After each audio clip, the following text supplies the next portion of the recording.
what's going on. Did y'all see the interviews today? Sophie Cunningham just exposed Stephanie White. Flat out exposed her. This is wild, y'all. This is crazy. Another video, and it looked like Sophie Cunningham has set the record straight about this Indiana Fever offense. Sophie Cunningham just dropped a truth bomb that's shaking up the entire Indiana Fever organization.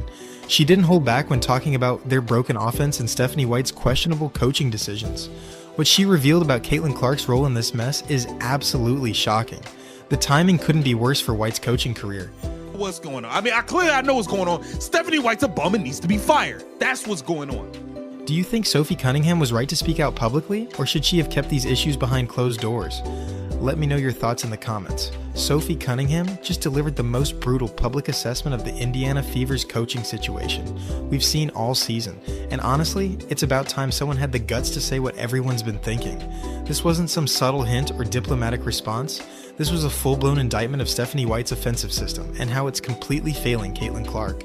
This season, you guys are still experiencing some inconsistency, whether it be on and off the court. Obviously, rosters changed too. Just what do you think going forward you guys need to do to get some consistency? Man, I think that everyone saw that we kind of got some flow when Kate was hurt and our offense was clicking. But now we have to have a new offense when she's in there because she just brings that much to the game. And so we have to adjust. And I think...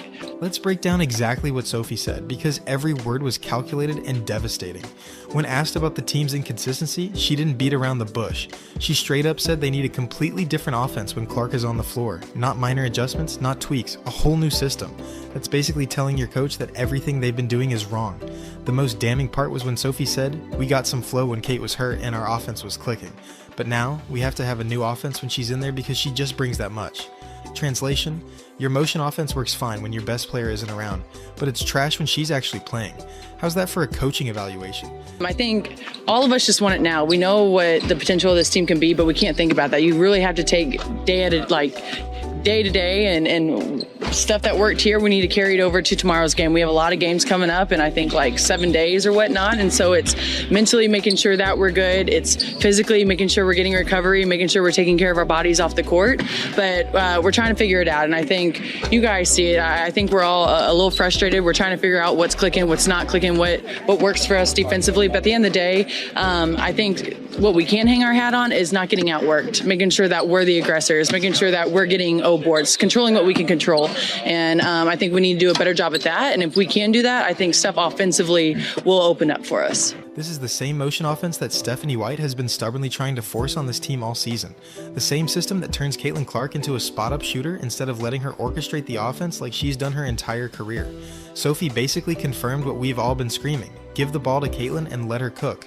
But here's what makes this even more interesting. Sophie's not just any player speaking out. She's a veteran who's been around the league. She understands team dynamics, and she knows the consequences of publicly criticizing your coaching staff. For her to be this direct means the frustration level in that locker room has reached a breaking point. The timing of these comments is particularly brutal for Stephanie White. The team just got embarrassed by Golden State. They're struggling to find any consistency, and now one of their own players is essentially telling the media that the coaching system doesn't work. That's the kind of public criticism that ends coaching careers. Will open up for us. Do you feel like that's part of your role, I guess, when it comes to aggression, grit, things like that? Yeah, absolutely. And I think it's just making sure our energy is where it needs to be. It's making sure our focus is where it needs to be. I think we're all a little bit exhausted, but everyone is. We have a lot of games this season, and that's part of being a pro. And what a blessing that we get to dribble an orange basketball for a living. And so sometimes it's taking a step back and having a better perspective and being grateful for it.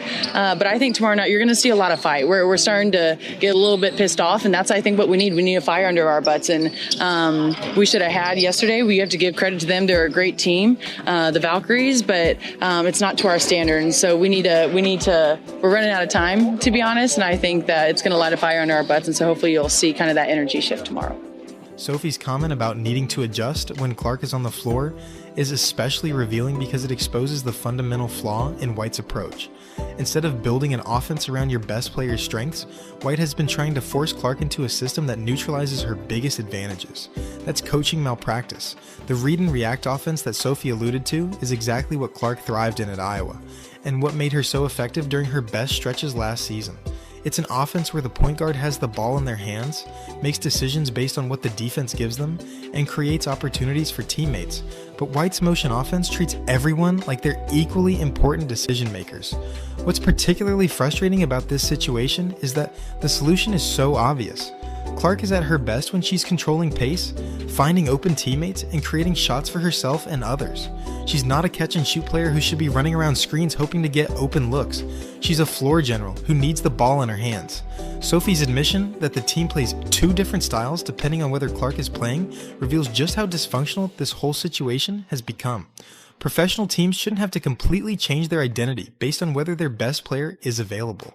That suggests a fundamental lack of coherent offensive philosophy.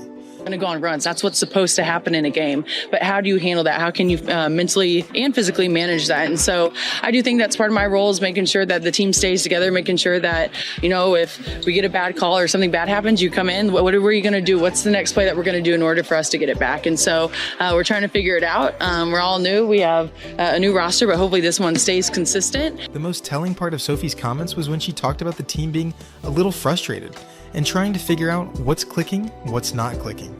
That's code for saying nobody knows what they're supposed to be doing out there. When veteran players are publicly admitting confusion about the system, that's a coaching problem. Sophie also mentioned that they're all a little bit exhausted and starting to get a little bit pissed off. That kind of emotional language from a typically composed veteran suggests the locker room atmosphere is deteriorating rapidly. Players are frustrated, confused, and losing faith in the system. The comment about everyone wanting to see the team's potential now is particularly significant because it suggests players feel like they're wasting time with the current approach. They can see what this team could accomplish if properly coached, but they're stuck with a system that doesn't maximize their talents. Sophie's role as a vocal leader in that locker room makes her comments even more significant. She's not just speaking for herself. She's likely voicing frustrations shared by multiple players. When team leaders start publicly criticizing the coaching, it usually means the situation is beyond repair. The fact that Sophie felt compelled to speak this directly to the media suggests that internal conversations with the coaching staff haven't been productive. Players typically don't go public with these kinds of criticisms unless they feel like their concerns aren't being heard behind closed doors. What makes this particularly damaging for Stephanie White is that Sophie's criticisms are specific and actionable. She's not making vague complaints about effort or execution, she's identifying systematic problems with the offensive approach. That's the kind of criticism that front offices take seriously. The motion offense that White insists on running is fundamentally incompatible with Clark's skill set. Clark thrives on controlling pace and making decisions with the ball in her hands. She's not built to be a complementary player in someone else's system. She needs to be the primary engine that makes the offense go. Sophie's comment about the team needing to be more aggressive also indirectly criticizes the coaching approach. Aggressive basketball comes from players who are confident in their roles and trust the system. When players are confused about their responsibilities, they naturally become more tentative and less aggressive. The reference to the team playing better defense when Clark was injured is another subtle shot at the coaching staff. Sophie's not saying Clark is a bad defender. She's suggesting that the team had clear roles and responsibilities when they weren't trying to accommodate White's flawed offensive system. What's particularly embarrassing for the coaching staff is that content creators and fans have been identifying these problems for months. When random people on social media understand your team's needs better than you do, that's a professional failure of the highest order. Sophie's comments about the team being new and having a new roster also expose the coaching staff's failure to adapt. Good coaches adjust their systems based on the personnel they have, not force players into predetermined roles regardless of fit.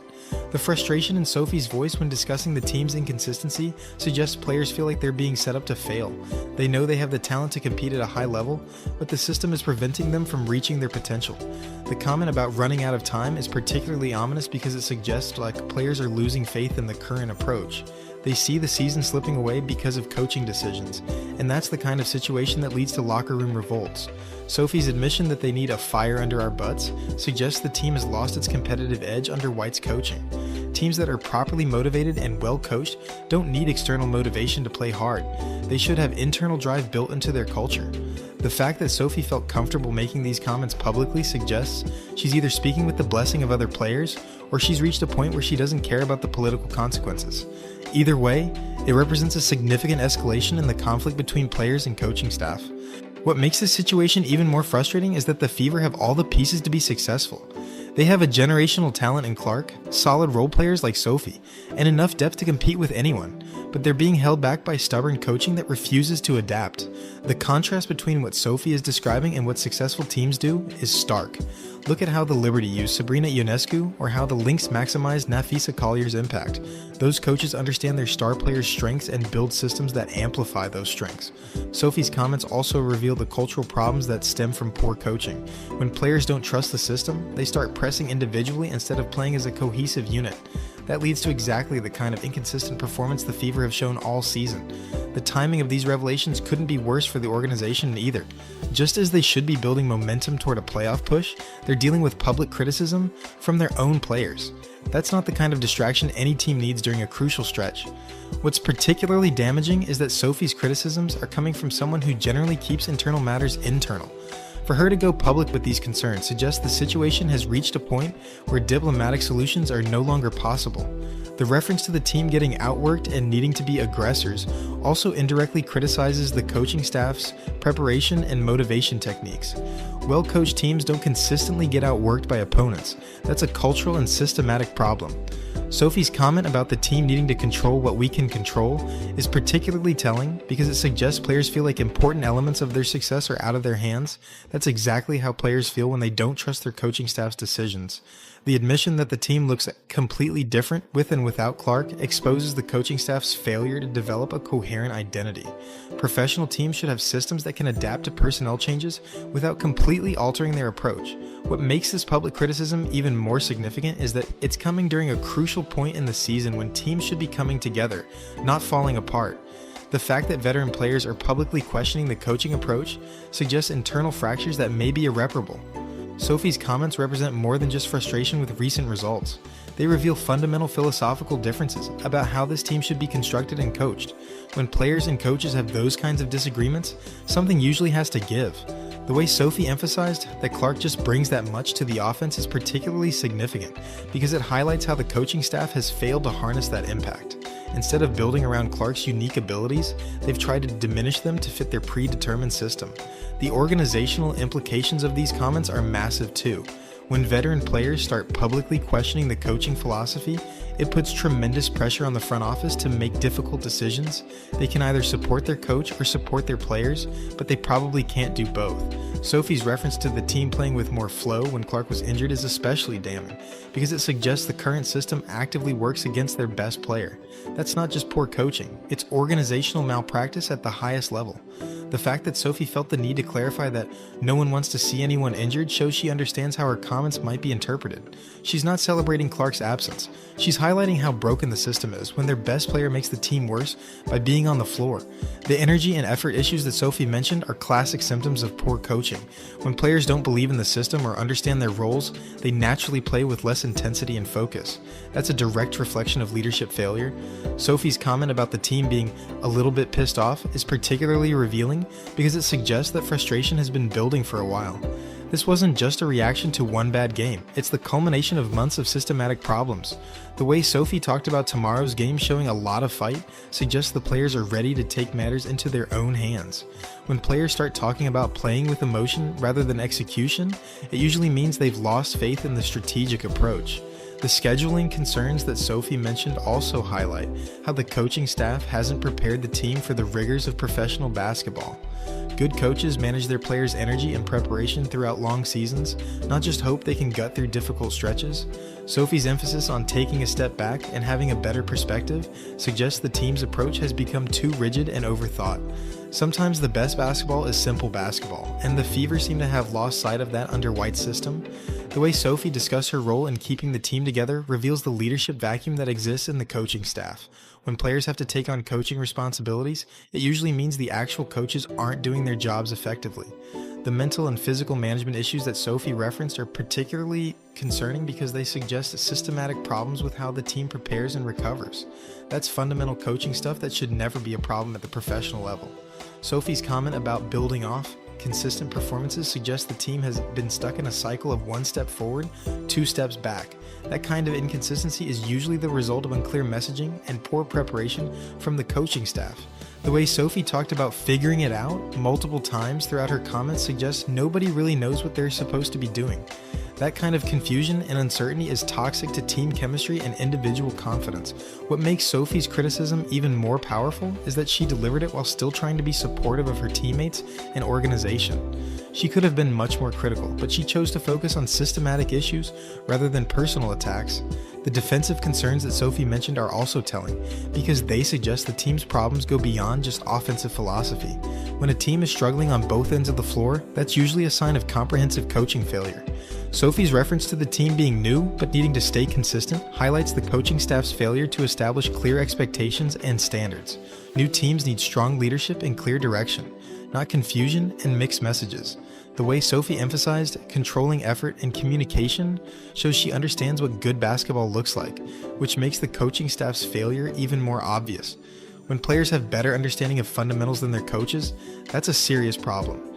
Sophie Cunningham just exposed everything wrong with the Fever's coaching situation, and it's about time someone spoke up. The motion offense isn't working, Clark is being misused, and the players are fed up. This could be the beginning of the end for Stephanie White.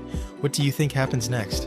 Hit that like button and subscribe for more breaking WNBA analysis.